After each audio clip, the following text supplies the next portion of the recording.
Well, to kick off today's message, I think it's probably the most insightful line I'd ever heard. The great theologian Michael Scott once said, "I'm not superstitious, I'm just a little stitious."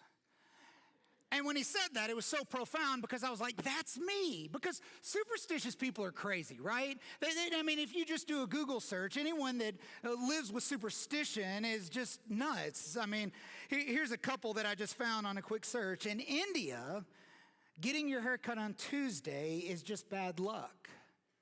In France, stepping in dog poop is actually considered good luck, but only if you do so with your left foot. However, if you step in it with your right foot, it's just bad luck. In Germany, a superstition declares that if you cheers with water, you're actually wishing death upon the people you're drinking for. How many designated drivers have wished just ill will on couples at weddings, just going like, I want to be safe for the road, but you've really set a marriage up for failure right there. In the Philippines, you can't go home right after a funeral because the spirits will follow you. And so it is tradition that you go either to a restaurant or run an errand to lose the spirits before you head home. Some people are nodding. They're like, good to know. I did not know that. I'll start doing that. Being a parent's hard enough, but once you factor in the superstitions, you don't know how much you're messing up your children. In Canada, it's a superstition that expectant mothers who are craving fish need to eat fish and satisfy that craving, or else they'll produce fish head babies. Heads up there. In Turkey, if you ever jump over a child, you're cursing them to be short forever. Some of your kids, you're like, I shouldn't have done that, and now you're up a creek, man. My favorite is in Nigeria. If you kiss a baby on the lips, legend says that you'll condemn them to drooling the rest of their lives. Now you know what happened to Steve at work, right, who has that drooling problem. But I would say this, is like, I'm not superstitious, that's all crazy, but I'm a little stitious. And I don't think I'm alone in that kind of sentiment. How many of you all have ever said something and when it comes out of your mouth, you're like, knock on wood, and you panic until you find a wooden surface to knock on? Or you say something hopeful for your future and you go, cross your fingers because you don't know if that just propels you in the direction you want to go. How many have ever been watching a game and go to the kitchen and, your team all of a sudden goes from being behind to winning, and then you ask yourself, do I need to spend the rest of the game in the kitchen? In fact, I guarantee you during the Super Bowl run of the Atlanta Falcons when they were playing the Patriots, as the second half was just spiraling downhill, we all thought, where do I need to be sitting right in this moment to bring us back, right? Where we can control. How many brace for bad things to come because you're like, bad luck happens in threes and I've already had two, so I'm just waiting for that other shoe to drop. If we're honest, I think we may not be superstitious, but I think we're a little stitious. And on a normal day, if I asked you, does it really matter where you sit during a game, or do you think knocking on wood really protects you from falling into a scenario that you don't want to be in? In a normal day with no emotions, we would say it makes no sense. It does not matter. But there's times where the emotions will drive up and you start going, what do I need to do to control what's happening around me? And while we would do irrational things, have you ever wondered why? According to an article in the medical journal, it says superstitions have a way of have a soothing effect, relieving anxiety about the unknown by giving people a sense of control of their lives. We all lean towards superstitions because while they might be outlandish, at least it makes us feel a little bit more in control. And having superstitions or a superstitious bent, actually it screams a couple things. Is number one, it's a declaration of we don't really control much of our life. We just kind of live in a world that's happening around us. But it also screams this, is we will do absolutely anything that we can think of to gain control of the life that we're living. And if I was honest, maybe it's just being a pastor in context, that I would say the greatest superstitions that I see have to do with God and how God shows up in our lives. It's almost like we think, maybe I can't control the world, but what if I could control the one who controls it all? What if I could get God in my back pocket, God working his magic for my sake? What if I could get all those miracles wrapped up for my agenda? what do I need to do to get God on my side is ultimately the question we are constantly searching for. And I think there's a lot of superstitions that go around churches and Christians in general of how to get God on your side. And just to save you all the shaming, I'm not shaming you, I'm just going to tell you the ones that I do. And then if we relate to it, then you can just kind of stay with me along the way. The first thing I always tend to do is I can barter with God. Have you ever bartered with God? God, if you do this, then I'll do this, right? God, if you bail me out of this financial hole, I promise I'll spend the rest of my life telling my friends about Jesus. God, if you save my marriage, I promise you, I will let everybody know that it was you that fixed my marriage, and I'll let them know about you. God, if you do this, then I'll serve at the church or I'll give financially, but if you do your part, I'll do my part. And we're just trying to get God to move on our behalf so that we have a little bit of control in what's happening around us. The second one that's super popular is behaving for God. I don't say this anymore because I'm past this. I don't like to brag, but I've graduated past this stage. But I have uttered the words many, many times of, God, if you do this, I promise I'll never sin again. Now, you ever prayed that? God, if you show up in this way, I promise I'll never do anything bad again. And then when you do, you're like, oops, my bad. I'll start now. But we try to behave for God. It's the context of why we equate our behavior to why things are or aren't happening in our life.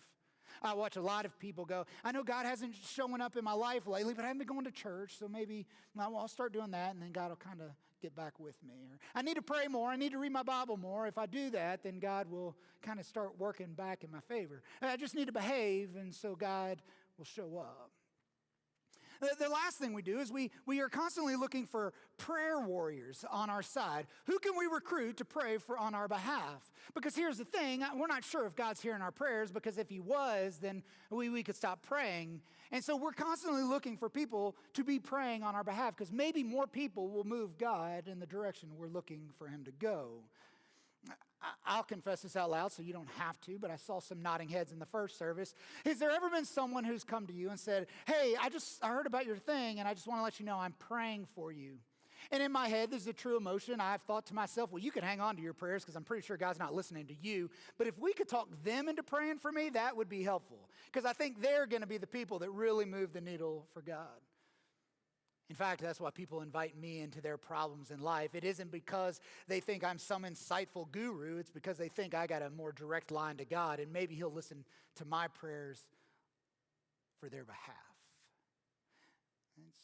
We're constantly looking for, what is it I need to do to get God to move in the way that I think he should or hope he would? And the truth is, you don't even have to be a God person here. Let's just say you don't even buy into the God thing and you're like, I don't know, that seems extreme. But here's the thing, you have a version of it in your life, whether you're a Christian or non-Christian, a God identifying person or not. You just call it karma. You call it the law of attraction. Or just the simple phrase, hey, what goes around comes around. Meaning, hey, there's a world working around me, and I got to figure out how to get into those higher powers or the momentum makers and get it to move in my direction. And we just have a name and a face, and we call it our Heavenly Father. And here's what superstition with God screams, is we desperately, as people, want God on our side. We desperately want God and all the power that comes with Almighty God to be working for us and with us. And most Christians have tried everything. But what if there was a principle that would guarantee God's participation in your life?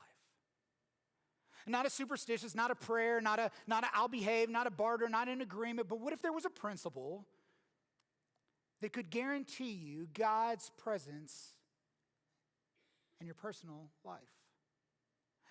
What if there was a principle that if you put into motion, it would start the miracle-making process of God showing up in massive ways that you could not believe, and you telling stories you'd never believe what God's doing in this moment? Would you do it?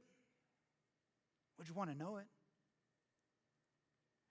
And what if, whether you know it or don't know it, a violation of this principle, it can put you at odds against God working on your behalf, and you're creating the most resistance to God's power in your life. Would you want to know that? And here's the good news of today. There is actually a principle like that. You don't have to guess. You don't have to come up with eloquent prayers. You don't have to stand on one leg or get on your knees. You don't have to do any of that stuff. You just leverage the principle. What is it? You already know it. In fact, when I tell you, you're going to be very let down and very disappointed. I'll tell you that right now. Just prepare yourselves. But you know this principle, and you believe in this principle. As soon as I say it out loud, you're going to go, yeah, that's true. I believe that for the world. I believe that for everybody else in my life. But I only believe it for a percentage of my life. Or at least leverage it in a percentage of your life. And this principle was written down by a guy named Paul. And Paul wrote down this principle, but he framed it up in a very interesting way. It wouldn't be the way I would have framed it up. I would have done bright shining lights. I would have said, hey, highlight this next verse. It's going to be super, super powerful. It could change everything for you. You just got to know about it. You got to apply it. You got to live it. And I promise you, God's presence walking with you.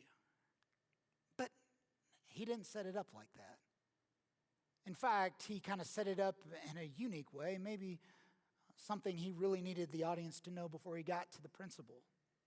This is how he wrote it right here. He said, hey, don't be deceived. God cannot be mocked. Don't fool yourself. Don't kid yourself.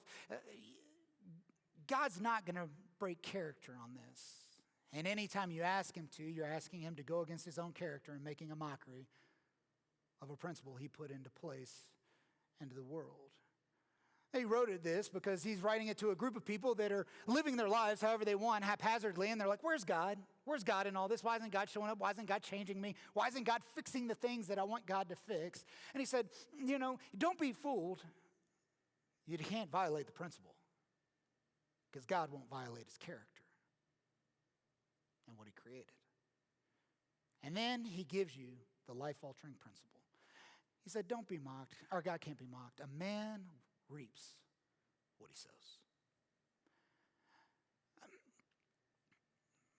I know what you're thinking. That's it? That's what you got? That's what I'm sitting here for? You really built it up, and then all of a sudden you just did not deliver. And I know that to be true, Greg. No one plants pumpkin seeds and goes out every day and goes, hey, I wonder when the apple tree's coming up. I know how it works. Whatever you put in the ground is what you get out of the ground. That's not new information. In fact, I parent my kids to know this. Hey, you can't be lazy at school and not study and expect to just make A's and be successful in life. You got to work hard. You got to focus. You got to work in the right direction because you're going to reap what you sow. No boss ever goes, you know what, guys, staff meeting today, just do what you want. Profits will all work out in the end. Just it all figures its way out in the wash. No one ever says that because we believe a man reaps what he sows. No one's ever gone to a basketball game and seen someone go up for a slam dunk and just go, I wonder if he's ever coming down. Because we know the law of gravity. What goes up must always come down, and there's just never a violation of it. And God designed the world to function like this, with principles in motion that we can know, we can leverage, we can use. But in knowing this principle and even believing it, to whatever degree you do believe it, let's be honest, there's things in our lives where we would just rather go to superstitious behavior. Think about what you pray for, right?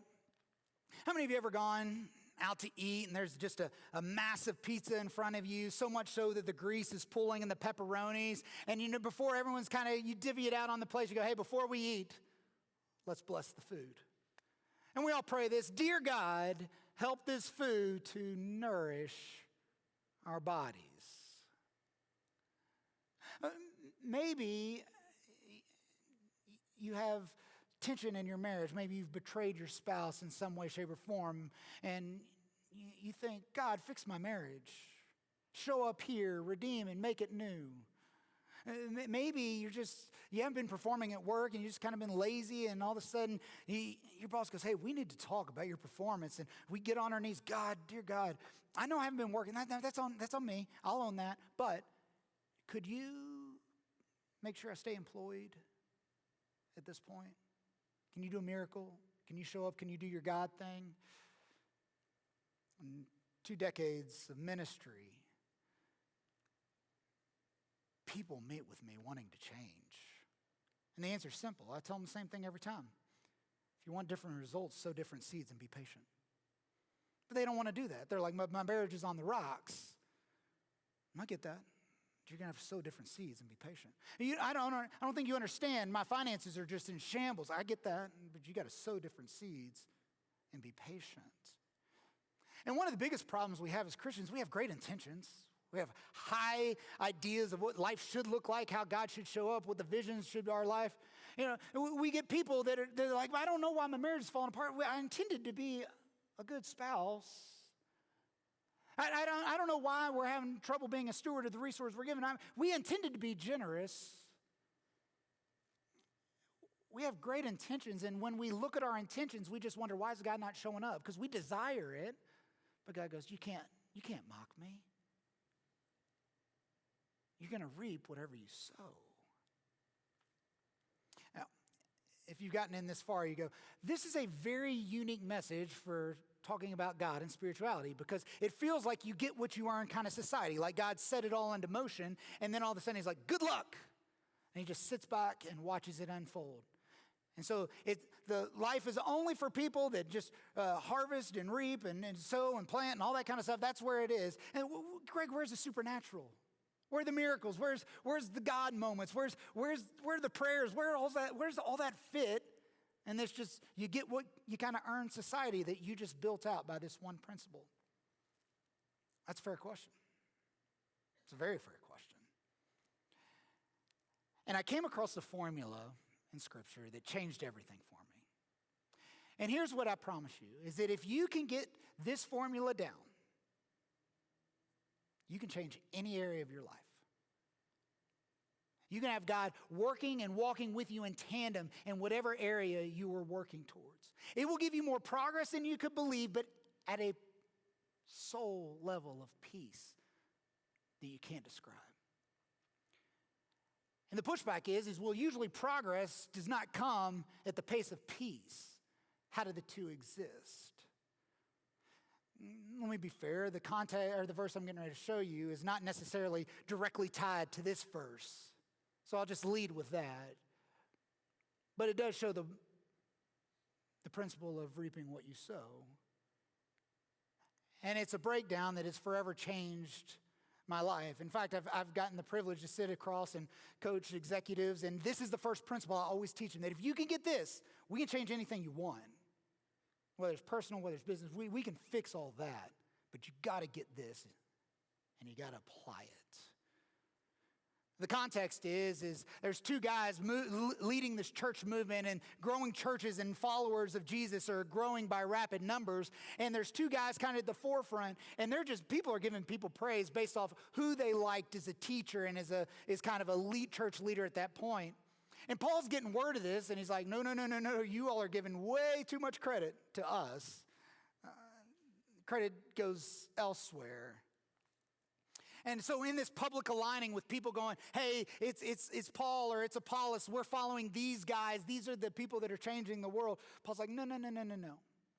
And this is what he wrote to kind of battle the narrative of look at what these guys are doing. He said, after all, who's Apollos? Who is Paul? We are only God's servants through whom you believed the good news. Basically meaning this, when we taught, God used that message to change you. That's all we are. We're just servants who did what God asked us to do. And just by us teaching, God chose to change your hearts. But who are we? We're just servants. Each of us did the work the Lord gave us. Meaning we took responsibility for what we could, and we just did the work God asked us to do. I planted the seed in your hearts, and Apollos watered it. Catch this. But it was God who made it grow. He keeps going and says this, it's not important who does the planting or who does the watering. What's important is that God makes the seeds grow. And that little verse is a formula that helps us understand the reaping what you sow principle. I call it the planting principle, and I promise you that if you work and apply this, it will change everything for you. And here it is, simply this. It is 2/3 is human effort. Apollos and Paul planted and watered, and 1/3 is God's results. 2/3 is human effort, and 1/3 is God's results. Paul is saying this, we have a part, we are asked to do stuff. That's where human effort, skill, talent, opportunities, they all exist in this one area, but we have to do our part and give God the results. He's saying, look, you need to fixate on the process, not the results, because when you fixate on results, you're stepping out of your lane and into God's lane, and you're a terrible, terrible God. So stay in the human part, the planting, the watering. Fixate on the process. And here's why Paul asks us to do this.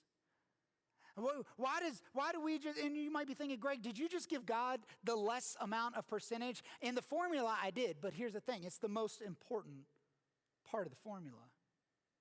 We don't like to fixate on the effort, the planting, the watering. We want to focus on the results, the plan, God moving in our life. And if we've already acknowledged, or the whole first half of the message is like, look, we're superstitious people because we're trying to control results, and you can choose to just put it in God's hands. The best way I can illustrate this is a weight loss illustration. Most people have tried at some point getting healthier to some degree. And in our heads, we know this, but there's about 4 things people can do to kind of change their health. The first thing is look at what you're eating. Taking less calories than you're burning. Number 2, exercise. Figure out a way to create some metabolism and movement in your body. And number 3, hydrate. Figure out a cleansing process and staying healthy as possible. And number 4, sleep. Well, that's what we can control, right? But here's what we all know about weight loss, but we don't like to say it out loud. We don't get to control how fast weight comes off or where it comes off of. That's why we have problem areas, right? We don't control how fast it comes off. That's why it's maddening if you're married to someone, they're like, oh, I skipped dinner and I'm down 8 pounds. And you're like, I have skipped months of dinner and I am down 1/8 of a pound, right? We don't get to control the speed or location. We can control the planting and watering parts. And that's the way the planting principle works. But here's what happens on the weight loss journey. We get so obsessed with the results and we get disheartened when they don't come our way. Oh, it's not coming off. It doesn't work. Oh, it's taking too long. What's it worth? And what Paul is challenging us to do, become obsessed with the process, the planting, the watering, consistency, faithfulness. Become obsessed with the process. And everything else that you don't control, just open your hands and go, God, I trust you with the results. Now, let me be very honest. This is not a health, wealth gospel. If you just work hard, God will give it to you. Because sometimes God grows different plants than you want. Or it grows differently than you want is the better way to say it. Sometimes you're looking for a big tree and it's more like a small tree. But our job is to trust God and go, God, you're in control, you're God, and so I'm just going to trust that what you're doing is best for us. Now, in theory, you might be like, I get it, that's a great analogy, and I can sign off on that. What does that look like in everyday life? Here's your one application point. Figure out your 2/3 and live there. Trust God for his. Figure out your 2/3, whatever that is, in whatever area you want to change. It can be spiritual, unspiritual. It's all spiritual. God made it all. Figure out your 2/3 and live there. Obsess about them, focus on them, strategize on them. Find a way to celebrate them. When I do get to work with coaching clients, I take them through this grid to help them change any area in which they want. And it looks like this. I call it the planning principle. Is number 1, what's your hopeful harvest? Where do you want to go? What are the results you hope to see? Because that's going to be not your concern necessarily, but it's going to be the map and where the destination in which we're heading. It gives you the blueprint. It tells you where you want to go. What's your 2/3? And I'll give you a hint. You have to be able to control 100% of the outcome on your 2/3. 100% of the responsibility you can carry out start to finish. If there's 98, 99%, it's not your 2/3. You figure out what what version of 2/3 in that area is, and you take full responsibility. And then the rest, you trust. So here's what it would look like. Let me give you kind of a quick illustration. Let's say your hopeful harvest is I want to have a reconnected or a deeper marriage with my spouse. Okay, what are your 2/3? Number one, I'm going to choose to say one nice thing about them to their face every day. Number two, when they do talk, I'm not going to give them advice. I'll just simply go, thanks for sharing. I'll become safe. Number three, this would be something where people would go, well, the third thing I'll do is I'll take them out on a date. Nope, that's not 100% your responsibility, because they can say, no, that's his third. And what you could do is say, I'm going to ask them on a date until they say yes. You can control 100% of that. And the rest, you pray about. The rest, you go, God, I've done everything I can. I've planted, I've watered, I've planted, I've watered, I've planted, I've watered. I just trust you. And you can do that with any area of your life. Now, Greg, you mentioned progress, and I can see how the progress comes. Where's the peace? I'm going to teach you a phrase that will just let you off the hook. And I promise, maybe at one point you have to say it out loud till you get it, until you really can own it. But this is the phrase that I want you to live by as you identify what is my responsibility, what is God's responsibility. If it's in your 2/3 category, you figure out a plan about it. And if it's anything in God's category, you just simply say this phrase, that's not my third. It's not mine. I can pray about it. I'm not going to stress about it. And that's why Jesus said, don't worry about tomorrow. Tomorrow's got enough problems. Just focus on today. Focus on what you can do. Don't focus on when the plant sprouts. Just focus on planting and watering. Planting and watering. Focus on being consistent. And anything that falls out of that, you just go, that's not my third. That's not my third. God, I trust you. I give it all to you. I've done everything I can, and the results are just simply in your hands. And that's where you pray. That's where you trust. That's where patience comes in. And that's really the only two options you have, or the only option you have other than being superstitious and go, God, just kind of keep living and praying and hoping that you show up. But remember, God's not going to be mocked. You reap what you sow. You may be thinking, oh, Greg, you seem very confident in this. How? That's been my story for the last few weeks. If you don't know, I've stepped down from my role as lead pastor and transitioning out here. And when I resigned, it was so much lead into resigning, I had to publicly resign 6 times, meaning there were more than 10 people in the crowd that were listening and I was dealing with their emotions while my emotions, but public resignations. And once that whole emotional toil was over, I remember the next day I woke up and I thought to myself, oh shoot, I don't know what I'm doing. But I knew this principle. I said, okay, I'm going to plant and water every day. And it's not going to be great. It's not going to be profound. It's just I'm going to plant and water. And so I committed to 2 things to move my future forward every day. Some days it was write a resume, apply for a job, call a person that may want to work with you. Some days it's check Indeed, follow up on any lead. But planting, watering every day, just move forward. And it has been the most exhilarating ride of my life, and I'll tell you why. Because I know what my role is, and I've seen God show up in unbelievable ways. I could tell you story after story of random texts like, hey, I don't know if you'd be interested in this, but hey, have you thought about doing this? That gave me belief and ideas of what could come that I've put on the radar that I just had no idea when I walked away from this position.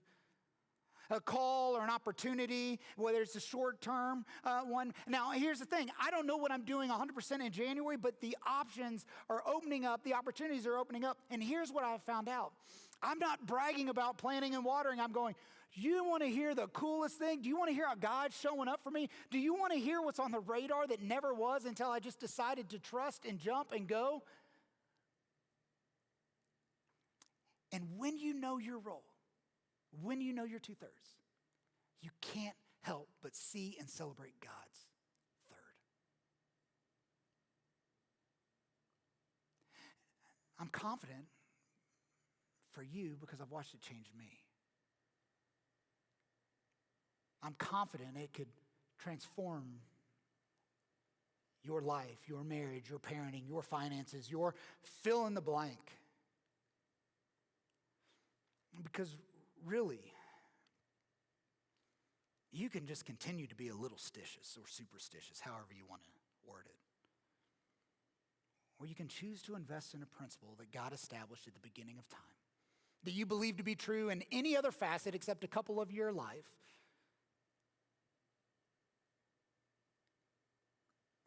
And you can create greater progress and more peace. You just lived and operated by the planning principle.